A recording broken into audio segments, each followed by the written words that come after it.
Baik, video akan saya mulai dalam 3, 2, 1. Pendidikan di Indonesia tidak hanya berdasarkan kepada siapa yang menjawab soal secara cepat, tetapi akan siapa yang bisa menciptakan solusi nyata bagi dunia secara lebih tepat. Assalamualaikum warahmatullahi wabarakatuh. Shalom, Om Swastiastu, Namo Buddhaya, dan salam kebajikan untuk kita semua. Dewan Juri yang terhormat, serta para pengamat debat kita pada kali ini, izinkanlah saya menyampaikan alur berpikir saya mengenai mosi perdebatan kita pada kali ini melalui sisi pemerintah, yaitu Dewan ini lebih memilih seleksi memasuki perguruan tinggi berdasarkan portofolio dibandingkan seleksi nilai rapor atau tes terstandarisasi. Yang pertama, perlu kita ketahui mengenai latar belakang mosi perdebatan kita pada kali ini. Selama beberapa dekade terakhir, sistem seleksi masuk perguruan tinggi di Indonesia sangat bergantung pada dua instrumen. Yang pertama adalah nilai rapor dan juga tes terstandarisasi. Rapor mencerminkan pencapaian akademik siswa selama beberapa tahun terakhir, yang dimana hal ini berlaku di bangku sekolah, sedangkan tes seperti UTBK dan lain-lainnya digunakan untuk menilai kemampuan secara berpikir kritis, numerasi, literasi, dan juga pengetahuan umum secara cepat dan seragam. Hal ini dinilai terlalu sempit bagaimana suatu pemikiran kita mengenai tentang kreativitas dan juga tentang bakat dari masing-masing siswa ataupun siswi.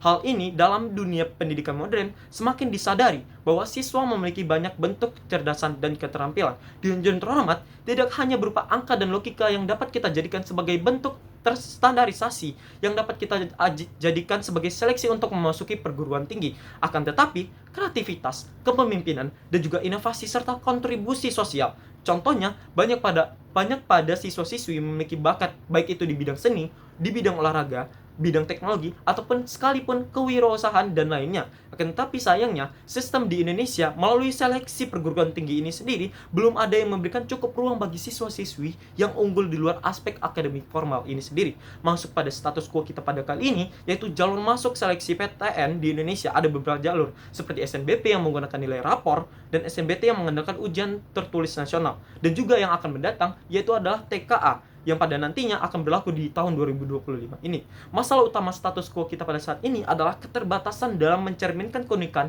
dan keunggulan individu baik pada siswi ataupun siswa. Tes terstandarisasi ini bersifat satu ukuran untuk semua. Hal ini tidak berlaku kompeten secara keseluruhan, tidak mempertimbangkan latar belakang dan lainnya, baik pada siswa-siswi yang memiliki kemampuan baik itu non-akademik ataupun akademik. Sementara nilai rapor bisa sangat bergantung pada kebijakan sekolah masing-masing dan tidak sepenuhnya objektif, menciptakan ketimpangan-ketimpangan yang terjadi pada seleksi-seleksi perguruan tinggi di Indonesia, terutama bagi siswa sekolah yang memiliki akses terbatas pada sekolahnya dan juga menghambat siswa dengan keunggulan non-akademik sendiri di Indonesia terhormat. Kemudian, sebagai tim pemerintah, saya setuju dengan mosi ini karena portofolio memberikan ruang untuk menunjukkan minat, bakat, dan lain-lainnya. Tidak seperti nilai rapor ataupun tes yang terbatas pada angka dan berlangsung dalam waktu yang singkat di Indonesia. Portofolio ini sendiri mencerminkan proses panjang dan ketekunan siswa-siswi pada bidang yang ditekuninya, baik dalam bentuk karya, prestasi, ataupun lain-lainnya. Tujuan dari saya mendukung mosi kita pada kali ini adalah mendorong adanya transformasi dalam sistem seleksi perguruan tinggi di Indonesia agar lebih inklusif, kontekstual, dan berkeadilan. Aksesnya itu dapat dikatakan sebagai setara. Kami ingin menjadikan perguruan tinggi sebagai tempat yang memupuk dan menghargai keberagaman potensi, dan bukan hanya berdasarkan pada tes angka semata di Indonesia. Yaitu, lanjut pada definisi mosi perdebatan kita pada kali ini, yaitu adalah seleksi berdasarkan portofolio. Hal ini bermaksudkan pada proses masuk perguruan tinggi yang berdasarkan pada penilaian ataupun pertimbangan hasil karya, pencapaian, pengalaman, dan rekam jejak prestasi individu baik aspek akademik ataupun non-akademik yang telah diraihnya semasa bangku sekolah. Dan juga adapun seleksi nilai rapor ataupun tes terstandarisasi, yaitu metode konvensional yang mengandalkan penilaian kuantitatif serta hasil dari tes nasional seperti UTBK ini sendiri. Adapun limitasi yang akan saya sampaikan pada mosi perdebatan kita pada kali ini, yaitu portofolio yang saya maksud yang digunakan dalam mosi perdebatan kita pada kali ini adalah sebagai metode seleksi utama, namun harus ada asesmen tambahan untuk sesuai dengan program studi-studi yang telah dipilih oleh siswa ataupun siswi. Kemudian yang kedua adalah studi tertentu akan memerlukan uji kemampuan seperti farmasi, kedokteran, dan lainnya. Akan tetapi, portofolio sebagai bentuk metode seleksi utama. Hal ini akan berlaku ketika beberapa studi itu akan bertambahkan melalui uji kemampuan sebagai tambahan ataupun memperkuat bagaimana seleksi perguruan tinggi itu dilaksanakan.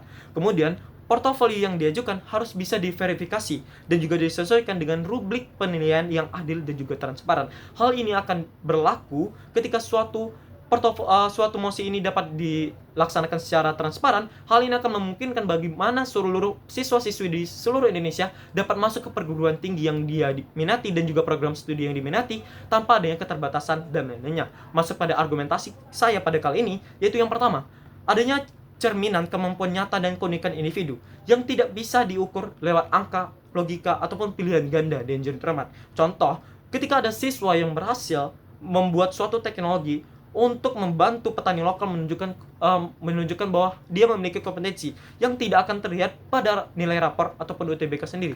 Hal ini dapat kita kaitkan ataupun dapat kita lihat secara lebih nyata bahwa dalam sistem seleksi perguruan tinggi melalui nilai rapor dan tes terstandarisasi tidak dapat melihat adanya suatu bidang khas ataupun suatu keunggulan ataupun bakat dari setiap individu ataupun siswa-siswi yang dapat terlihat secara nyata. Tetapi melalui dengan mendukungnya musik ini, kita dapat melihat adanya bakat baik dari individu ataupun kelompok yang dapat kita gunakan nanti dan dapat kita fungsikan baik di perguruan tinggi nantinya. Kemudian poin yang kedua, sekolah akan terdorong untuk menumbuhkan budaya proyek, kolaborasi, dan eksplorasi minat. Melalui hal yang akan kita terapkan di seleksi perguruan tinggi ini nanti, otomatis sekolah-sekolah akan menerapkan bagaimana bentuk mereka mendukung siswa-siswi mereka agar bisa masuk perguruan tinggi melalui kolaborasi minat ataupun eksplorasi minat itu sendiri. Kemudian, adapun ketika memahami pembentukan karakter dan pemahaman mendalam, tidak hanya berdasarkan angka, logika, dan pilihan ganda, kita dapat memahami bagaimana pembentukan karakter dan pemahaman secara lebih mendalam bagi siswa-siswi itu melalui tes ataupun melalui portofolio yang dapat kita gunakan melalui seleksi perguruan tinggi. Sehingga seleksi tidak hanya berpatok pada angka dan ujian, tetapi dunia pendidikan tinggi harus menjadi tempat menghargai keberagaman potensi dan pengalaman siswa-siswi selama bangku sekolah yang telah ia jalankan. Oleh sebab itu, saya Devta Printamaradi undur diri, pamit. Assalamualaikum warahmatullahi wabarakatuh. Terima kasih untuk semuanya.